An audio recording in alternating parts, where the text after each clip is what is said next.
இந்த வீடியோ நமக்கு ஒரு கேலண்டர் மாதிரி தெரியாம இது ஒரு டைம் மிஷின் மாதிரி எடுத்துக்கோங்க.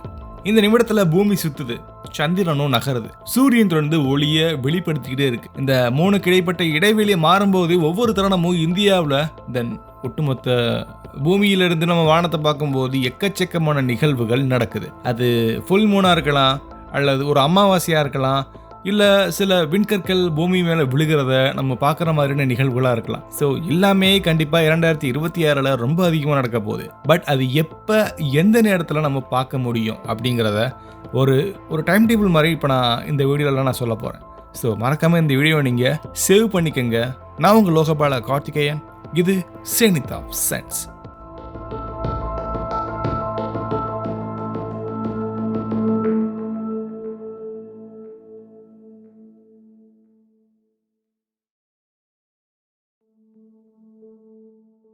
வருஷத்துடைய தொடக்கம் ஒரு மிகப்பெரிய சிக்னலோட தான் ஆரம்பிக்குது. ஜனவரி 3 மாலை 3:34. வருஷத்துடைய தொடக்கமே ஒரு வலுவான சிக்னலோட ஆரம்பிக்குது. ஜனவரி 3 மாலை 3:34. அப்போ வானத்துல நிலவு ரொம்ப பெருசா இருக்கலாம். ஒருவேளை நம்ம இந்தியால இருந்து பார்த்து வானத்துல நிலவு தெரிஞ்சா அந்த நிலவு மற்ற நேரங்களோட கம்பேர் பண்ணும்போது ரொம்ப ரொம்ப பெருசா தெரியலாம். இதை நம்ம சூப்பர் மூன்னு சொல்லுவோம். அந்த நில பூமிக்கு ரொம்ப பக்கத்துல வர்றனால வழக்கத்தை விட ரொம்ப பெருசா தெரியும். அதே மாதிரி ரொம்ப பிரகாசமாகவும் இருக்கும். பல ஆயிரம் ஆண்டுகளுக்கு முன்னாடி பழங்கால மக்கள் இந்த நிலவை வோனாய் நிலவுன்னு சொல்லுவாங்க, அல்லது வூல்ஃப் மூன்னு சொல்லலாம். ஏன்னா அந்த காலகட்டத்தில் அமெரிக்காவிலிருந்து பழங்குடியினர்கள் அதை பார்க்கும்போது அவங்களுடைய கண்ட்ரியில் அந்த கிளைமேட் ரொம்ப ரொம்ப கூலிங்கான ஒரு கிளைமேட்டாக இருந்திருக்கு. தென் அங்கே ஓநாய்கள் ரொம்ப பசியாக இருந்ததுனால அதோடைய சவுண்டை வெளிவிட்டுருக்கு. அதனால அவங்க பயந்துருக்காங்க. இந்த நிலவு வந்தனால தான் அந்த ஓநாய்கள் ரொம்ப கத்துது அப்படின்னு. பட் அது வேற, இது வேற. இப்போ நம்ம பார்க்கறது புராணம் கிடையாது, இது ஒரு ஜியோமெட்ரி. அதே நாளில் ஜனவரி 3 4 குவாட்ரண்ட் அப்படின்ற ஒரு விண்கல் மழை ஒன்று நடக்க ஆரம்பிக்கும். ஒரு மணி நேரத்துக்கு கிட்டத்தட்ட 40 வரைக்கும் விண்கற்கள் நம்ம பூமிக்குள்ள விழுகலாம். சின்ன சின்ன ஃப்ரேக்மெண்ட்டாக தான் இருக்கும். இந்த ஃபுல் மூன் எஃபெக்ட் காரணமாக அதோடைய வெளிச்சம் மங்களா தெரியலாம். ஆனால் நம்ம மிட் நைட்டில் ரொம்ப ரொம்ப டார்க்கான ஏரியாவில் பார்த்தா அந்த வானத்தில் பல விண்கற்கள் கீழே விழுகிறத நம்ம பார்க்கறதுக்கான சான்சஸ் ரொம்ப அதிகமாகவே இருக்கு. அடுத்து ஜனவரி 10 வியாழனுடைய ஆப்போசிஷன். இந்த வருஷத்துடைய இன்னொரு நாட்களை விட இந்த நாளில் வியாழன் ரொம்ப பிரகாசமாக தெரியலாம். ஒரு சாதாரணமான ஒரு பைனோகுலர் வச்சு நம்ம பார்த்தாலே அதோடைய 4 பெரிய நிலவுகளை நம்மளால ஓரளவுக்கு ஐடென்டிஃபை பண்ண முடியும். 2 பக்கமும் வரிசையா ஒரு ஒளி புள்ளி மாதிரி தெரியல. ஜனவரி 18 முடிஞ்சு 19 அதிகாலை 1:23 அமாவாசை வருது. ஸோ அந்த நைட்டு சந்திரன் இல்லாத ஒரு அமாவாசையை நீங்கள் பார்க்க முடியும். சந்திரன் இல்லைன்னா அது அமாவாசை தானே. ஸோ மங்கலான நட்சத்திர பல பொருட்களை பார்க்கலாம். நீங்கள் டீப் ஸ்பேஸ் ஆப்ஜெக்டை பார்க்குறோம்னா அந்த இரவு கண்டிப்பாக ரொம்ப முக்கியமான ஒரு ஈவெண்ட்டை கொடுக்கக்கூடிய ஈவெண்ட்டாக இருக்கும். அடுத்து பிப்ரவரியுடைய ஆரம்பத்தில் பல நிகழ்வுகள் நடக்க போகுது. பிப்ரவரி 2 அதிகாலை 1:41 இங்கே ஒரு முழு நிலவை நீங்கள் வானத்தில் பார்க்கலாம். இதை பனி நிலவுன்னு சொல்லுவாங்க. பிப்ரவரி 17 மாலை 5:35 அமாவாசை இருக்கும். அதே நாளில் ஒரு வளைய சூரிய கிரகணம் உலகத்துல சில பகுதிகளில் நடக்கிறதுக்கு வாய்ப்புகள் இருக்கு. இந்தியாவில் தெரியாது. இது ஒரு முக்கியமான விஷயம். ஏன்னா எல்லா கிரகணங்களும் நமக்கு தெரியும் அப்படின்னு நம்ம நினைக்க கூடாது. பூமியுடைய நிழலும் சந்திரனுடைய பாதையும் இந்த இடத்துக்கு மேலதான் டிபெண்ட் ஆகும் அப்படின்னு ஒன்று இருக்கு. ஸோ சில இடங்கள்ல அது தெரியல. மார்ச் 3 மாலை 5:09 முழுநிலவு மறுபடியும் வருது. ஆனா அந்த நாள் அங்கேயே நிக்கிற மாதிரி இல்லை. அதே நாள்ல சந்திரன் பூமியுடைய நிழலுக்குள்ள நுழையும் போது முழு சந்திர கிரகணம் அங்க நடக்கும். சந்திரன் மெதுவா வெள்ளை நிறத்துல இருந்து கருமை நிறத்துக்கு மாறும். அதை தொடர்ந்து இன்னொரு சிவப்பு நிறமா மாறுறதுக்கு வாய்ப்பு இருக்கு. இது மேஜிக் கிடையாது. பூமியுடைய வளிமண்டலம் சூரிய ஒளியை வளைக்கும் போது, அதாவது பெண்ட் பண்ணும் போது இந்த சிவப்பு அலைநீளங்கள் மட்டும் சந்திரனுக்கு போகும். அப்போ பார்க்கும்போது சிவப்பு நிறத்துல நிலவு தெரியறதுக்கு சான்சஸ் ரொம்ப அதிகமாகவே இருக்கு. அடுத்து மார்ச் 19 அதிகாலை 6:56 இது ஒரு அமாவாசைன்னு சொல்லலாம். மார்ச் 20 நைட் 8:15 ஒரு பேலன்ஸான இரவு பகல் இருக்கும். பூமியுடைய எல்லா இடங்கள்லையும் பகலும் இரவும் கிட்டத்தட்ட சமமா இருக்கிறதுக்கு சான்சஸ் இருக்கு. அந்த நிமிடம் வடக்கு அரைக்கோளத்துல வசந்த காலம்னு சொல்லக்கூடிய அந்த ஒரு கிளைமேட் இருக்கும். அங்க இருந்து தான் தொடங்கும். அடுத்து ஏப்ரல் 2 காலை 7:43 முழு நிலவை நம்மளால பார்க்க முடியும். பழங்கால மக்கள் இதை இளஞ்சிவப்பு நிலவுன்னு சொல்லுவாங்க. சந்திரனுடைய நிறம் மாறுறதுனால கிடையாது, பூமியில சில பூக்கள் அந்த டயத்துல தான் பூக்க ஆரம்பிக்குது. ஸோ அதை அவங்க ஒரு நல்ல காலமா அவங்க நம்புறாங்க. ஏப்ரல் 17 மாலை 5:24 இது ஒரு அமாவாசை. ஏப்ரல் 22 23 விண்கல் மழை பொழியறதுக்கு வாய்ப்புகள் ரொம்ப அதிகமாகவே இருக்கு. 1 மணி நேரத்துக்கு 20 விண்கற்கள் பூமியுடைய வளிமண்டலத்துல நுழையலாம். இந்த முறை நில ஒளி கம்மியா இருக்கிறனால அது ரொம்ப அழகா தெரியறதுக்கு சான்சஸ் இருக்கு. அடுத்து மே மாதம் வானத்துல ஒரு ரிதம் ஒண்ணு உருவாக ஆரம்பிக்குது. மே 1 இரவு 10:54 அது ஒரு முழு நிலவு. மே 17 ஒரு அமாவாசை ஒண்ணு ஏற்பட ஆரம்பிக்குது. அதை தொடர்ந்து மே 31 மதியம் அப்பயுமே ஒரு முழு நிலவு ஒண்ணு வர ஆரம்பிக்கும். மாதத்துல 2 முழு நிலவுகள் வரனால இதை ப்ளூ மூன்னு சொல்லுவாங்க. இதுக்கு அர்த்தம் வந்து அந்த நிலவு ப்ளூ கலர்ல மாறுறதில்ல.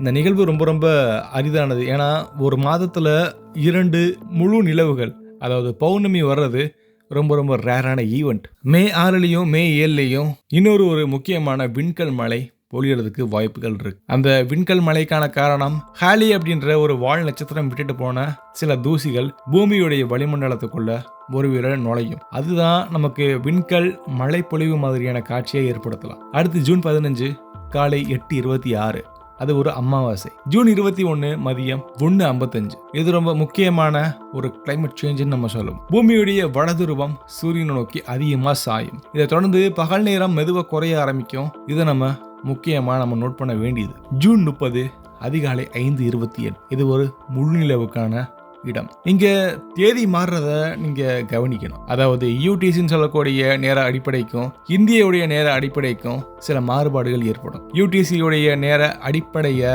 5 மணி நேரம் கூட்டினீங்கன்னா அதோடைய வெளிப்பாடு எவ்வளவோ அதுதான் இந்தியாவுக்கு சமமா இருக்கும். அடுத்து ஜூலை 14 மதியம் 3:15 இது ஒரு அமாவாசை. ஜூலை 28 29 டெல்டா ஆக்வாரிஸ் விண்கல் மழைன்னு சொல்லக்கூடிய ஒரு விண்கல் மழை பொழிவு. ஆனாலும் அங்க முழு நிலவுடைய ஒளி காரணமா அதோடைய வெளிச்சம் ரொம்ப பலகீனமா இருக்கலாம். ஜூலை 26 இரவு 8:07 இங்க முழு நிலவு கண்டிப்பா இருக்கும். பழங்காலத்துல ஆண்மான்கள் இதை ஒரு புதிய கொம்புகளை வளர்க்கக்கூடிய ஒரு காலம்னு சொல்லுவாங்க. ஸோ இதை நம்ம பக் மூன்னு சொல்லுவாங்க. ஆகஸ்ட் 2026 தான் ரொம்ப ரொம்ப பீக்கான இடம். ஆகஸ்ட் 12 இரவு 11:07 அமாவாசை ஏற்படும். அதே நாள்ல உலகத்துல சில பகுதிகளில் முழு சூரிய கிரகணம் கிடைக்கிறதுக்கான வாய்ப்புகள் இருக்கு. இந்தியாவில் முழுமையா கண்டிப்பா தெரியாது. ஆனாலும் அதை நைட் டைம்ல சில விண்கல் மழை பொழிவுகளை நம்மளால பார்க்க முடியும். 1 மணி நேரத்துக்கு 60க்கும் மேற்பட்ட விண்கற்கள் பூமிக்குள்ள நுழையலாம். இது நிலவொளி இல்லாத, அதாவது வெளிச்சம் இல்லாத வானம். 2026 விண்கல் மலைக்கு இதுதான் ஒரு முக்கியமான ஒரு ஈவெண்ட்னு சொல்லலாம். ஆகஸ்ட் 28 காலை 9:49 இது ஒரு முழு நிலவு. அதே நாள்ல பகுதி சந்திர கிரகணம்னு சொல்லக்கூடிய பார்ஷியல் லூனார் எக்லிப்ஸ் உலகத்துடைய சில பகுதிகளில் தெரியறதுக்கு சான்சஸ் இருக்கு. அடுத்து செப்டம்பர் 11 காலை 8:57 அமாவாசை ஏற்படும். செப்டம்பர் 23 காலை 5:36 நம்ம ஏற்கனவே பார்த்த மாதிரி சமயிரவு பகல் அப்படின்ற ஒரு ஈவெண்ட் நடக்கும்.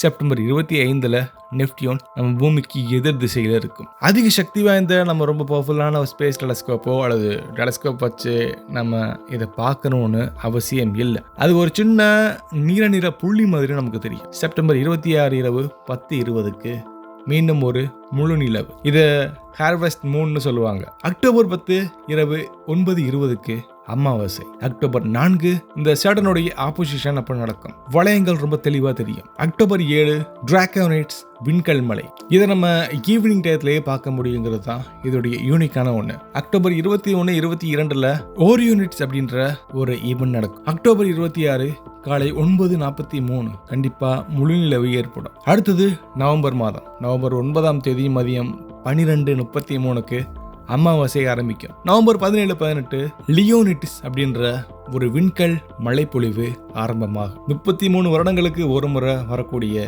ஒரு மிகப்பெரிய ஒரு மழைப்பொழிவு அப்படிங்கிறது குறிப்பிடத்தக்கது. நவம்பர் 24 இரவு 8:25 இது ஒரு முழு நிலவு. அது நம்ம சூப்பர் மூன் சொல்லுவோம். இது 2026 நடக்கக்கூடிய 3 சூப்பர் மூன்ல 2வது சூப்பர் மூன். நவம்பர் 25 யுரேனஸ் சூரியனுக்கு எதிர் திசையில இருக்கும். அடுத்து டிசம்பர் 9 காலை 6:22 அமாவாசை ஆரம்பிக்குது. டிசம்பர் 13, 14 ஜெமினிட்ஸ் அப்படின்ற ஒரு விண்கல் மழைப்பொழிவு ஆரம்பிக்கும். இது ஒரு மணி நேரத்துக்கு 120 வரைக்கும் விண்கல் நம்ம பூமியை நோக்கி விழுகிறதுக்கு சான்சஸ் இருக்கு. இதோடைய வண்ணங்கள் பல வண்ணங்கள்ல இருக்கும் அப்படிங்கிறது எதிர்பார்க்கப்படுகிறது. இது அந்த வருஷத்துடைய மிக முக்கியமான ஒரு காலம். அடுத்து டிசம்பர் 22 அதிகாலை 2:19 இங்க ஒரு கிளைமேட் சேஞ்ச் அப்படின்றது ஏற்படும். வடக்கரை கோளத்தில் இருக்கக்கூடிய சில கிளைமேட்ஸ் ரொம்ப மாறுறதுக்கான வாய்ப்புகள் இங்க ஆரம்பிக்குது. டிசம்பர் 23 காலை 7 இது ஒரு சூப்பர் மூனுக்கான நாள். சூப்பர் மூன் 2026ல கடைசி சூப்பர் மூன்னா இதுதான். இத குளிர்கால நிலவுன்னு சொல்லுவாங்க.